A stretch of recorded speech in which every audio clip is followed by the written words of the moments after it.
बिस्मिल्लाहिर्रहमानिर्रहीम।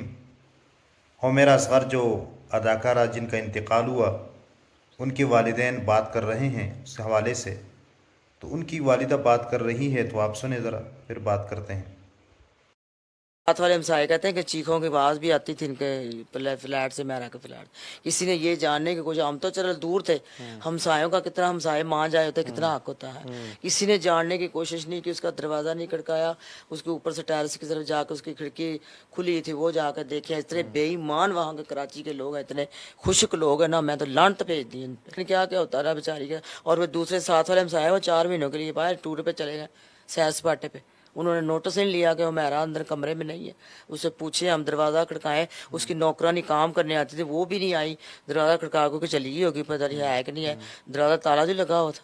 अच्छा, अपनी ड्रामों या फिल्मों या प्रोजेक्ट के हवाले से आपसे जिक्र करती थी तस्करा कि मैं कौन से ड्रामे में तस्वीरें आने वगैरह वाली हूँ? दिखाती थी, करती थी। मैं कहती अम्मी मेरा ड्रामा आ रहा है, देखें टीवी पे, बताती थी। हाँ, देखते थे हम। एक ड्रामा देखा उसका, तमाशा ड्रामा देखा है, और भी कई ड्रामा। तो जी, आपने इनकी बात सुनी, और ये दूसरों से गिला कर रही है कि देखिए पड़ोस वाले ऐसे हैं और मैं लानत बेचती हूँ और ये वो। तो एक हद तक इसकी बात दुरुस्त है कि पड़ोस का भी हक होता है, लेकिन बच्चों के भी हुकूक होते हैं कि बच्चे की परवरिश करना, फिर उसकी शादी कराना, ये सारी चीज़ें हैं। आप जो है वो अपना उस दूसरे पे निकालते हैं। 9 महीने आपने रब्ता नहीं किया, क्या वजह थी? आजकल तो आदमी को ढूंढा जा सकता है। आप उससे रब्ता करें, जहाँ पर ये काम करती थी उनसे रब्ता करते कि भाई उसका नंबर बंद है, उससे रब्ता नहीं हो रहा, और वो वहाँ तलाश करते। उनको ये जगह तो मालूम होगी कि भाई ये फ़लाँ जगह से आती है, या ये कि आजकल तो सिम और मोबाइल ट्रेस हो जाता है, उसके ज़रिए मालूम कर सकते थे। लेकिन कुछ हमारे वालिदैन की भी कोताही है कि हम सही तरबियत नहीं करते, और फिर इसी तरह होता है। और ये पैगाम है उन लोगों के लिए जो ये समझते हैं कि हम इस फील्ड की तरफ आते हैं और इस काम की तरफ आते हैं, तो फिर यही अंजाम होगा कि घर वाले लेने से इनकार करेंगे। चलो वो गुनाह में थी, जो भी था, लेकिन इंसान तो था।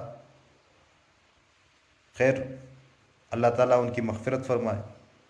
तो दुआ कर सकते कि वालिद जो है माशाल्लाह एक मज़हबी शख्सियत लग रहे हैं, तो मुसलमान थी, अल्लाह उनकी मग़फ़िरत फ़रमाए। और इसका ये मकसद नहीं है कि ये काम जायज़ है या अच्छा है, बुरा काम है, गुनाहों का, फ़िस्क़ व फ़ुजूर का गढ़ है। ये तो वो लोग जानते हैं जो इस काम में काम कर रहे हैं, या वो अल्लाह रब्बुल इज़्ज़त ही जानते हैं। हमें इसके बारे में नहीं मालूम, लेकिन जो सुना गया है और जो लोग बताते हैं वो यही है कि ये बहुत गंदा काम है और फ़िस्क़ व फ़ुजूर इसमें ज़ाहिर है, क्योंकि इसमें बेपर्दगी है। एक तो ये कि चलो एक आदमी देखे, 2 देखें, ये पूरी दुनिया देखती है, तो कितना कितना नुकसान है। बस अल्लाह ताला सबकी हिफाजत फरमाए, और अल्लाह ताला हम सबको दीन इस्लाम के मुताबिक ज़िंदगी गुजारने की तौफ़ीक अता फ़रमाए। आमीन सुम्मा आमीन या रब्बल आलमीन।